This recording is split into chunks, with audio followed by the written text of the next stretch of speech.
Welcome back to the Trogly's Guitar Show. Continuing on our adventure to document the 2019 Gibson models, let's talk about the DC Special today. First, a little bit of history of this model. It's actually fairly new. It was released in late 2018 as a new 2019 model. I reviewed one of the original ones, and essentially what it is it's based off of the late 50s Doublecut Junior. We're talking like 1958, 1959, when they first introduced this type of body style. It eventually kind of became the SG in a way, and there's always tons of people who don't understand the history of guitars that'll say, oh, that's a PRS knockoff. Gibson doesn't have its own ideas. No, these came way before PRS was even a company.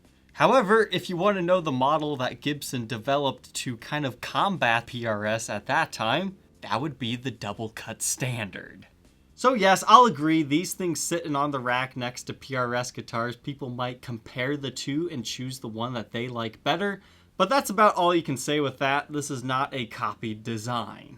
But what the original run featured was just a single P90 bridge pickup with a wrap tail piece, a volume and a tone, and you got an output. However, for Gibson's new modern collection, they actually changed up the Doublecut Junior, and they gave it two more brothers.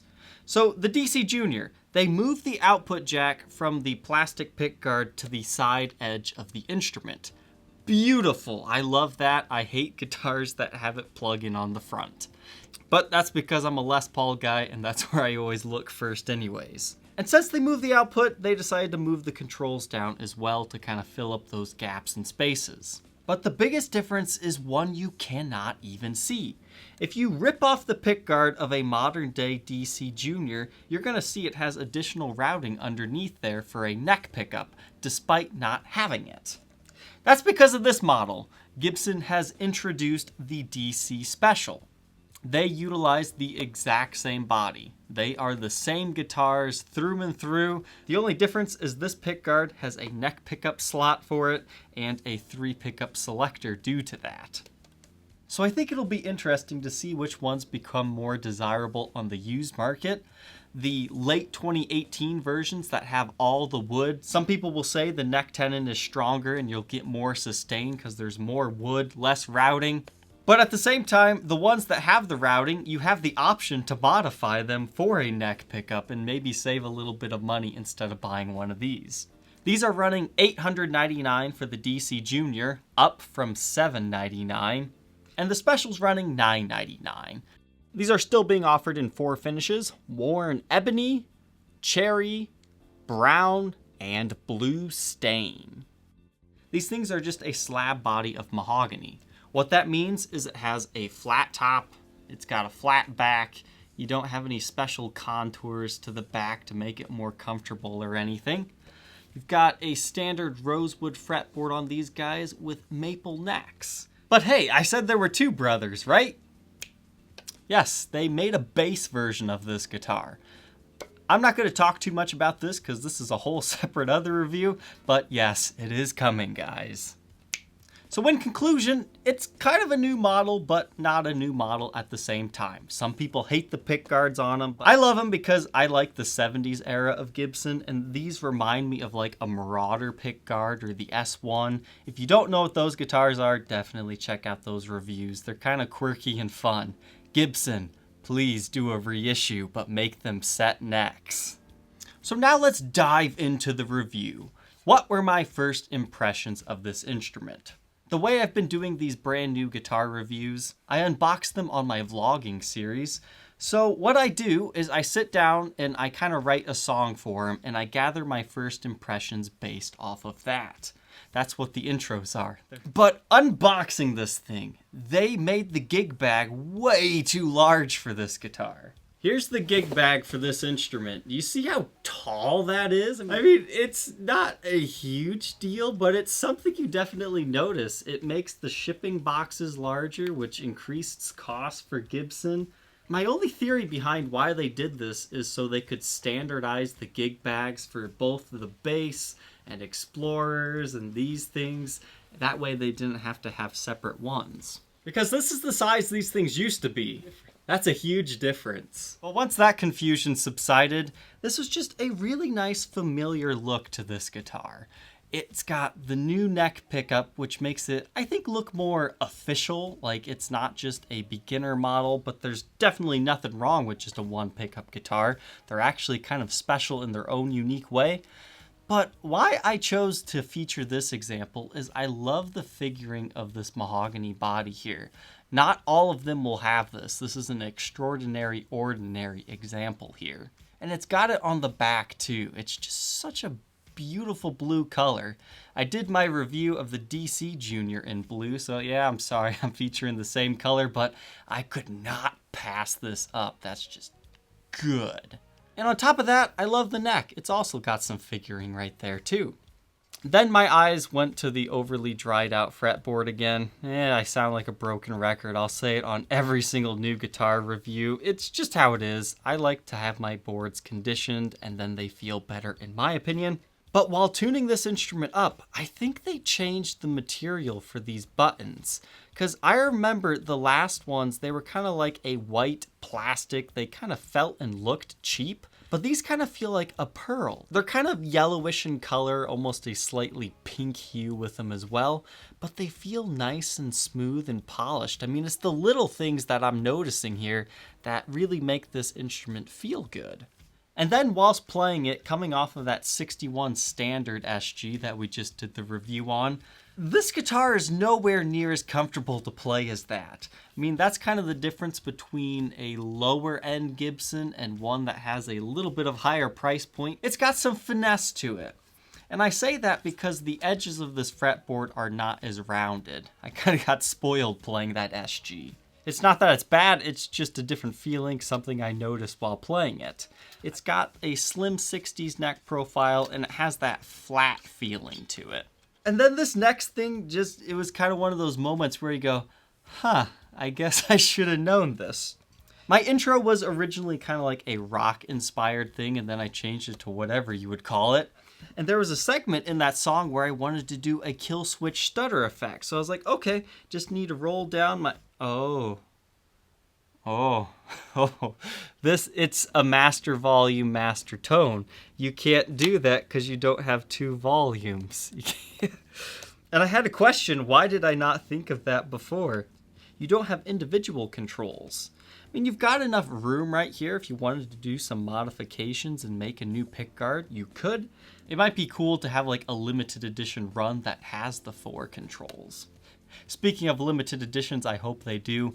Please, do a 3 pickup one. I don't care if it's a dealer custom order or a Gibson thing of just like 400 of them. I think having a 3 P90 version of this would just be really nice. You're welcome to use this design, Gibson. Just please send me one. They would probably sell well in full gloss finishes too. And there's just something about this body shape. I didn't necessarily like it until I started trying them. The next thing I noticed while playing this instrument, just straight through my 2 notes torpedo, it stays in tune really well. That's kind of a nice feature coming off of that SG. I did a lot of bends in that solo, and I never had an issue of it really falling out of tune. I mean, yeah, I had to tweak it here and there, but for the most part, it wasn't like after every bend or anything, so that was also really nice. My first impressions on this, they were good. I was happy with this instrument. I really liked my first one, and I got really excited when I saw these things get released at NAMM. So now let's throw it on the workbench and get its detailed specs and look at its parts. Taking a look inside of this model, you can see what the routes look like. There's your neck tenon right there. Remember, on the junior models previously, that would still be filled in with wood, and your neck tenon wouldn't be shaved down like that. That's kind of the reason why some people think those original ones will have better tone and sustain. But something else that is very interesting with these pickup routes is how large they are. I mean, these are P90s. They really only need like almost half this space, so I bet what we're gonna see eventually one day, since they use the same body for the junior and the special, is you're going to see a humbucker version too, because that fits in there nicely, which is definitely good to know if you want to modify one of these. You might have to swap out your pickguard if you want it to look clean, but it looks like you would just be able to screw a humbucker ring onto the outside edges. So you might be able to get away with the stock pickguard too, but it might look a little bit ugly. Continuing on, you have the B2 writing and LPS DJ00, Les Paul Special Doublecut. Not sure what the J stands for or the 00, but here you can see where the ground wire comes out from that post. And then there's not too much going on there. Now, if you wanted to modify one of these, like say you wanted to add 2 more pots so you have individual controls, there's not a lot of room to do that, but you might be able to squish them all together on a new pickguard and get away with it. It would be pretty crammed, but I think it's possible. The pickups in these read the Rhythm P90, which is the new neck one, and then you've got the bridge one right here, which says Lead P90 PKGD. That stands for pickguard mount. I'm not quite sure why this one's not also called pickguard mount, because clearly they're mounted to the pickguard. That's something else people are doing as a modification because they claim it sounds better. They'll drill the pickups into the wood here and use like foam blocks to set the height. Something else that is different here is the original one that I reviewed. It did not have Gibson branded pots. They were just unbranded, but they had these markings on the side. These ones you see the return of Gibson branding. Here's the outside of the pickguard. These are used for height adjustment, which is pretty convenient with a P90. And if you want to take the cover off for some weird reason, you would want to unscrew these two. You've got your 3-way selector switch, obviously neck, middle, bridge, master volume, and master tone.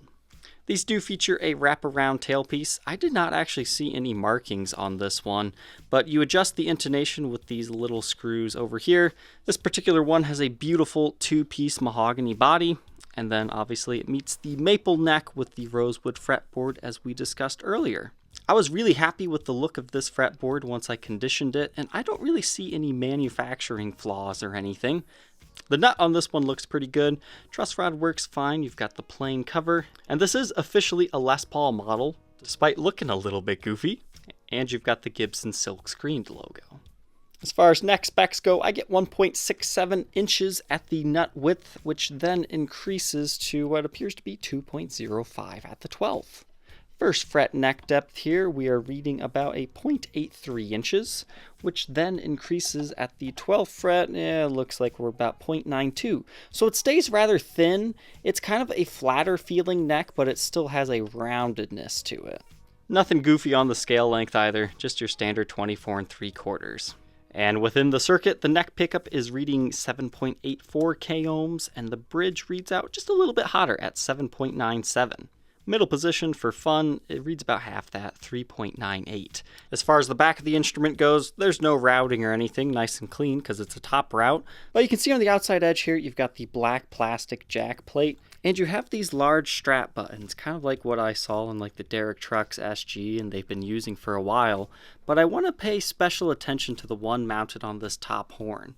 I mean, this isn't like a serious complaint. I just think it looks kind of goofy the way the edges don't actually contact the body there. It's almost like they need to develop a special one that kind of hugs the edge to give this more of a finished feel. I mean, you see how it just kind of sticks off the edge right there? I just thought that was a little bit goofy looking how it just hangs on like that, but it definitely is fully functional and nothing to worry about. Another thing I'd like to make mention of is just the finish. It's an open pore satin finish, so you can kind of see the pores of the wood right there. I personally love that. I think that's great for a gigging guitar because it's a little bit more smoother, rubs against your body. I mean, take a listen to this when I rub it. Hear that? And now go to the neck. It's kind of hard to hear the difference, but the neck has a significantly different feel. It's almost kind of like a semi-gloss, and the more and more you play this, the quicker it'll become a full gloss finish just by natural rubbing.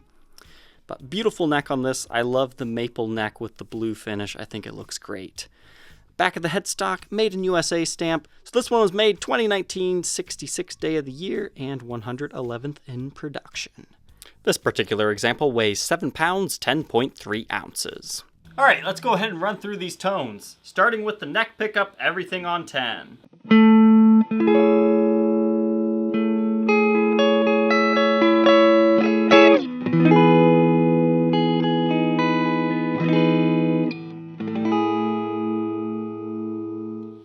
Middle position.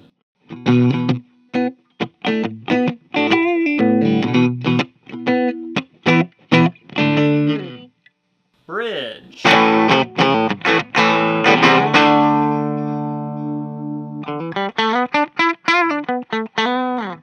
So we've got your standard nice jazzy stuff with the neck pickup.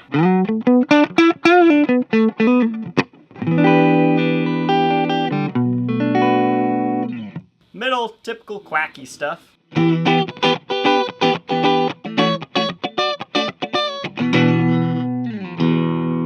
And bridge pickup, it's your classic, crunchy, bitey tone to it.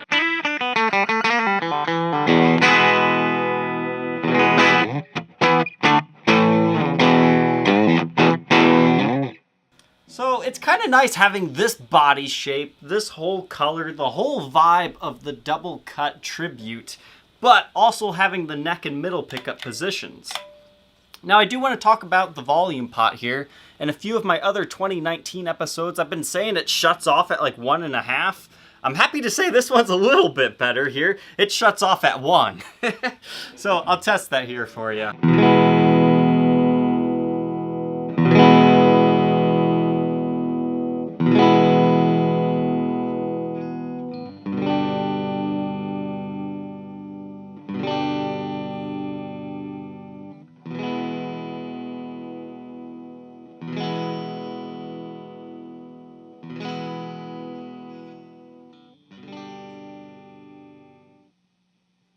Then 1. Gone. I mean, is it that big of a deal? No, but I want you to be aware of it if you're buying one of these, so you're not like, do these pots not work correctly? No, they're just working too good for you. Now we'll mess around with the tone control just so you kind of get an idea here.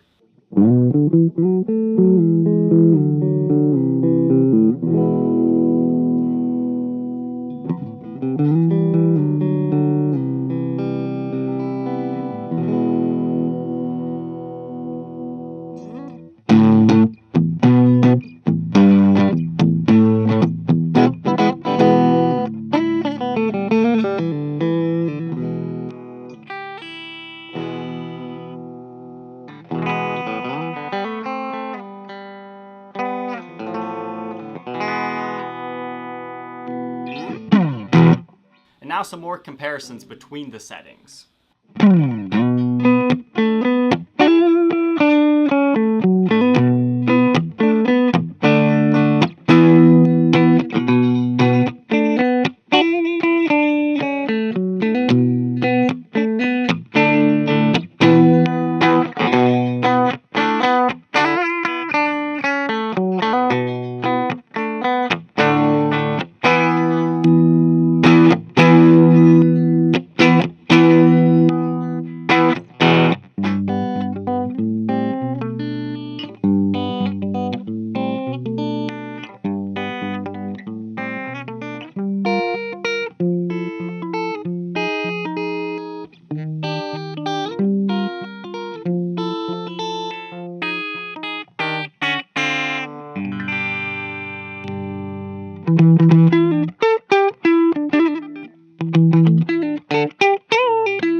Now let's move over to distorted tones.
you decide to purchase one of these. Unfortunately, they do come in gig bags. I think a hard case upgrade would have been nice, but at this price point, it's kind of hard for them to include it and still make their profit margin.